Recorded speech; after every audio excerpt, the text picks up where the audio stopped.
Oi, como passaram a semana? Eu espero que bem.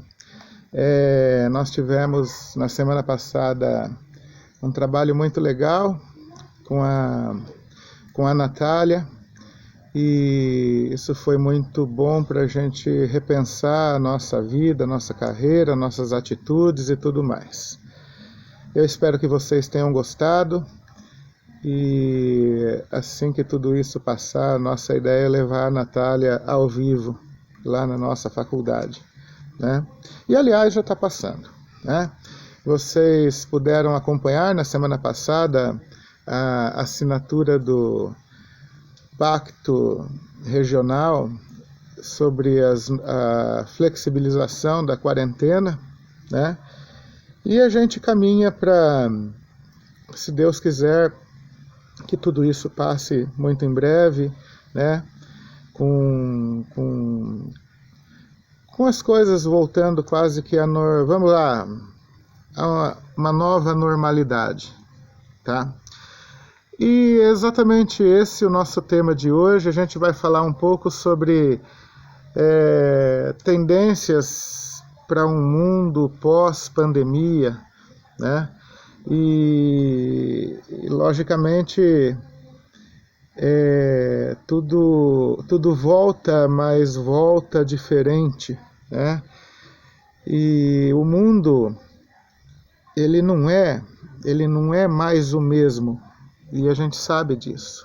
Então o surgimento dessa pandemia, ele trouxe uma crise mundial com reflexos não apenas na saúde, mas também em nossas vidas, né? como um todo, né? Então a gente pode dizer que no período de pandemia é pouco provável que as coisas voltem a ser como eram antes, né? Quando tudo isso passar, nesse período pós-pandemia, as coisas podem até voltar a ser, mas não serão como eram antes, né? Então, o que a gente tem aprendido nesses dias de pandemia, né? Quais têm sido as nossas grandes revelações? Então, nas últimas semanas, e a gente já está nessas últimas semanas em 2 meses, são 9 semanas mais ou menos, né? 9, 10 semanas. Hoje é dia 2 de junho, a gente se reinventou, né? A nossa forma de trabalhar, de consumir, de liderar, de conviver em sociedade, de planejar. Então, quando a gente fala em negócios, nós vemos desafios enormes na forma de lidar com as demandas de clientes, desemprego, incertezas, né? E outros processos internos.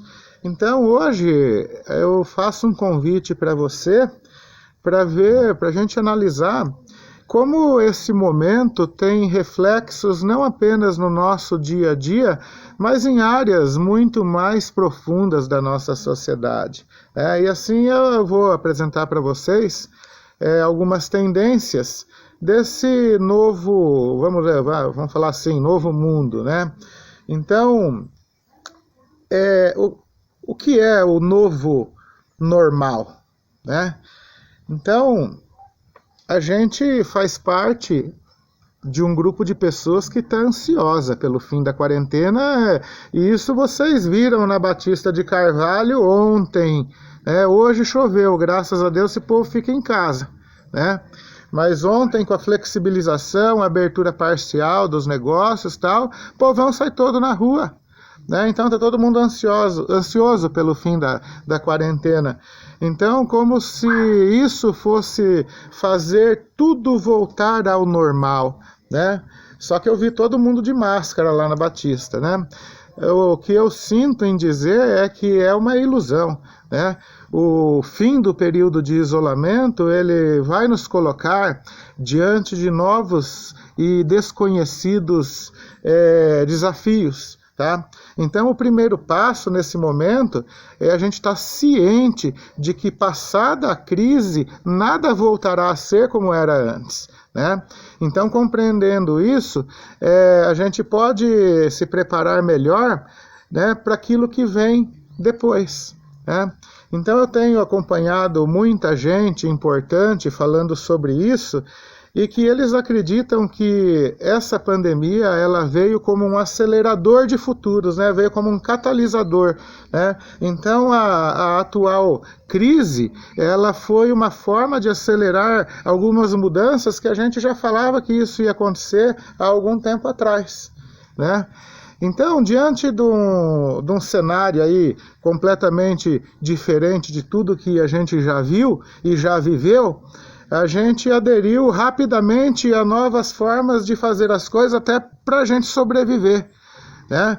Então isso acontece em diversos segmentos, né, da nossa vida. O trabalho remoto, a educação remota, a responsabilidade social das empresas. Né? Uma empresa que eu conheço, um dos diretores falou assim, nós temos aqui 30 famílias, nós temos responsabilidade. Né? Então, as questões mais profundas, como sustentabilidade, minimalismo, que eu vou falar para vocês daqui a pouco, solidariedade, empatia, né? Então, tudo isso, graças a Deus, passou a vir à tona, né? E de uma forma muito acelerada, né? Por conta de que a gente está hoje lutando assim, para ficar vivo. Né? Então, eu acredito que a gente pode visualizar essa crise como um processo doloroso, mas extremamente necessário. Tá? Foi como arrancar um band-aid, né? Foi um momento assim, importante, necessário para a gente reformular tudo que poderia e deveria ser diferente. Então, a gente está se reinventando de dentro para fora, graças a Deus, sempre defendi isso. Né? Então, quais são assim as tendências mais fortes para esse período pós-pandemia? Né? Pequenas, médias e grandes empresas, elas estão se contorcendo para tomar decisões estratégicas inteligentes. Diante de tantos desafios e de uma significativa mudança de mercado, entender a posição de uma empresa no novo contexto é primordial. Né? Então, analisando esse momento e suas repercussões nas nossas vidas pessoais e profissionais, eu visualizo algumas tendências, né, pós-pandemia, e espero que elas possam te ajudar ou me ajudar também, nos ajudar a tirar algo de bom desse momento e planejar seus movimentos atuais e futuros. Né? O primeiro grande impacto nisso tudo foi o trabalho remoto. Né? Como vocês podem ver aqui, eu estou na minha casa. Eu estou distante de todo mundo e estou trabalhando. Né? Então, estou aqui realmente distante de tudo e de todos e trabalhando. Né? Por quê? Porque a internet me permite isso. Né? Apesar da limitação de dados móveis, a internet me permite isso. Então, o trabalho remoto, né? A gente está aqui com 9 minutos agora, não é segredo para ninguém. Que uma das maiores mudanças quando a gente fala no mundo corporativo foi o home office. Né? Quando a gente fala em trabalhar em casa,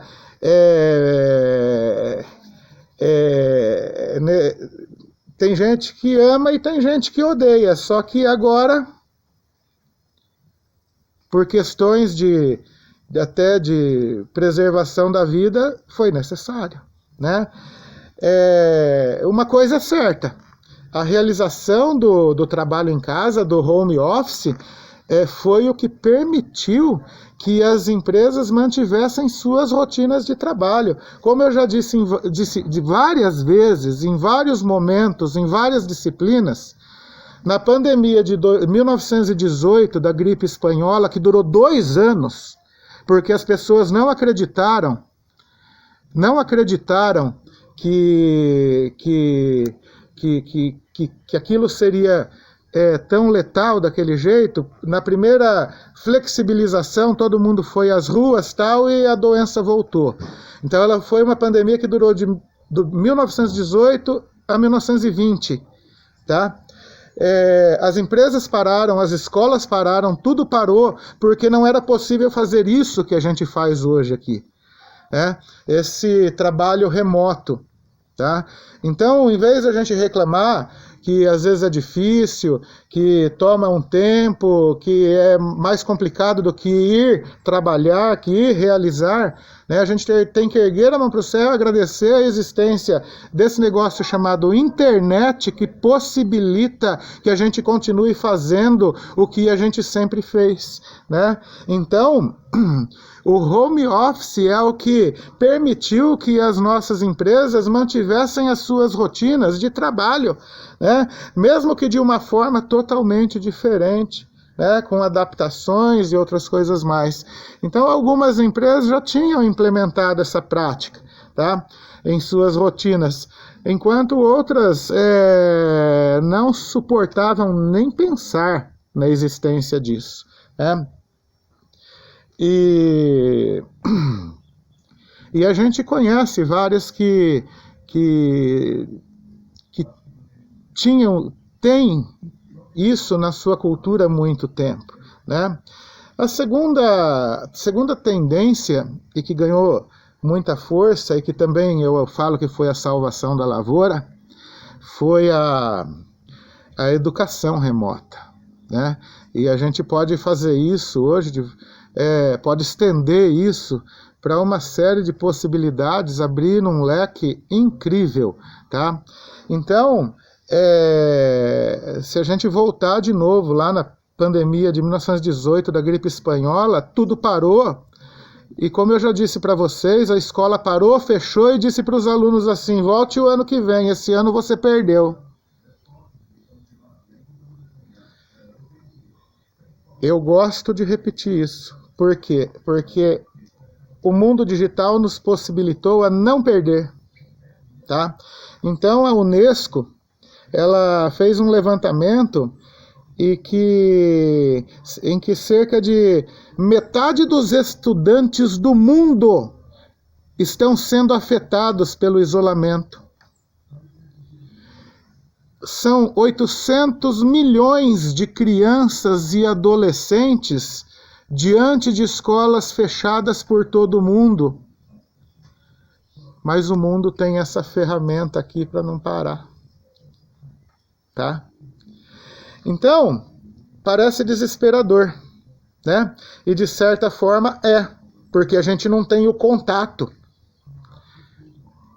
Mas isso trouxe à tona a possibilidade de readequar práticas de ensino e de avaliação que permaneceram muito iguais durante muito tempo. Então a escola teve que se mudar de forma muito rápida diante de um quadro de estagnação secular, né? Se a gente pensar que as novas gerações são cada vez mais digitais, e eu já falei que daqui a uns anos não vai precisar ensinar uma criança a escrever com lápis, mas sim com os 2 dedos aqui, né? Nós vemos benefícios benefícios disso na própria captação do conhecimento, né? Motivação de estudo, identificação dos estudantes com o método e o ensino utilizado, né? E aí a adequação do professor, a dedicação, né? A alteração nas formas de avaliação, o uso real da avaliação formativa, aquela que ocorre ao longo do processo, né? Então agora, quando trazemos os impactos do isolamento ao panorama da educação corporativa, nós também encontramos benefícios, né? Embora a maior parte dos investimentos em treinamento e desenvolvimento em grandes e pequenas empresas fossem em treinamentos presenciais, esse novo mundo, ele abre espaço para jornadas de desenvolvimento cada vez mais digitais. E isso é excelente, porque o custo reduz de maneira significativa, principalmente para quem tem muitas filiais, né? Então isso possibilita um aprendizado muito mais contínuo, personalizado, de acordo com a rotina das pessoas e muito mais acessível. Olha que horas vocês estão me assistindo, né? Outra tendência importante, a mentoria, né? Então é cada vez mais comum que as pessoas passem horas online durante esse período prolongado em casa. Enquanto alguns utilizam esse tempo de forma ociosa, né? Outras querem usar parte desse período de forma realmente produtiva, e foi isso que a Natália falou a semana passada para vocês. Lembra? Não fiquem em TikTok, não fiquem em Facebook, vão lá fazer algo útil, né? Use a internet de maneira útil na vida de vocês, né?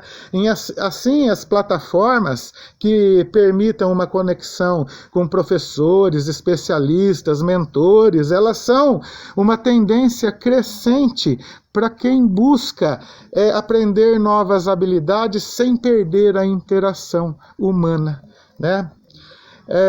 Uma outra tendência legal, a apropriação digital, né? Segundo a pesquisa de um importante instituto aí, Bain & Company, né? Cada vez mais as pessoas estão buscando soluções digitais, né? Essa apropriação do online, ela é muito positiva, especialmente em um mundo que caminha para uma agilidade e competitividade crescente, né? Então, entre essas práticas com maior demanda, a gente pode citar 34% a mais de consultas online, 33% a mais de cursos online, 29% a mais de software de home office, 26% a mais de serviços de entretenimento online, né? 21% a mais de lives via celular, né? Então, profissionais preparados para essa expansão do mercado online terão um grande diferencial a médio e longo prazo, tá? Minimalismo, uma ideia que eu sempre defendi, só que com outro nome. Eu chamava de simplicidade, mas tecnicamente agora estão chamando de minimalismo, tá? Acho que vende mais caro. Então o minimalismo, ele é um movimento que ele vinha ganhando espaço, né? Especialmente quando a gente falava em hábitos de consumo, né? E com o desencadeamento da crise, cada vez mais as pessoas se viram em um momento de contenção de gastos, né? Então, naturalmente, isso pode ter uma complexidade muito maior, envolvendo o próprio desemprego em massa. Mas, como eu disse anteriormente, o objetivo é visualizar situações a partir de uma ótica positiva em tempos de desafios, né? Então, o minimalismo e a preocupação com práticas mais conscientes é um ótimo fruto da crise. Eu compro aquilo que eu realmente preciso, aquilo que eu realmente vou consumir, né? O que eu economizei de combustível nos últimos 2 meses não está escrito, né? Então, cada vez mais, as pessoas percebem que podem... Olha, quem me conhece há muito tempo sabe que eu adoro essa frase, que podem muito mais com muito menos, Tá? Então isso repercute em diversos âmbitos da vida, né? Desde os hábitos de consumo, o entretenimento, do que realmente é importante para você, e da própria busca de novas soluções corporativas, né? E para a gente finalizar, uma última tendência de tantas que a gente tem para falar, mas das que eu selecionei como importantes hoje, o lifelong learning, né? Então, com a crise, né, as novas habilidades, competências, elas foram exigidas de todos, né? Inteligência emocional, gestão do tempo, foco, feedbacks remotos e tantos outros, né? Então, esse é um processo que não tem fim. A partir da agilidade das transformações no mundo, o aprendizado não pode mais ser visto como uma jornada com início, meio e fim. Isso eu sempre defendi. Aprendizado, e principalmente aprendizado corporativo, não tem meio e não tem fim, ele tem início. Não tem meio e não tem fim. A empresa que ela também para de aprender, ela também para de crescer, né? Então, nós temos que aprender constantemente, como disse a Natália semana passada, na nossa aula pelo Zoom, ou nós seremos engolidos por novas crises, porque essa não é a última crise, essa é só a primeira grande crise, de uma série de outras que virão em decorrência dela, né? Principalmente as crises de mudança, né? Nós seremos engolidos por novas crises e desafios, né? Então, lifelong, vida longa, né, para o aprendizado, né? O aprendizado com vida longa, ele já vinha sendo visto enquanto competência essencial para a sobrevivência em um mundo exponencial. Né? Nós sabemos que a agilidade é uma tendência antes mesmo da crise, né?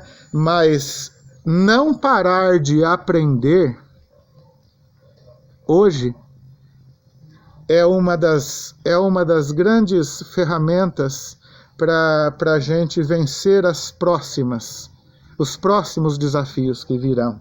Então a gente tem que se preparar para um novo mundo, né? Então esse momento ele é complexo, ele é desafiador, apenas reforçou como nós devemos estar dispostos a nos reinventarmos e que garantir a perenidade do desenvolvimento é essencial para a sobrevivência das pessoas e das organizações, né? Então, mais uma vez, prepare-se para esse novo mundo, né?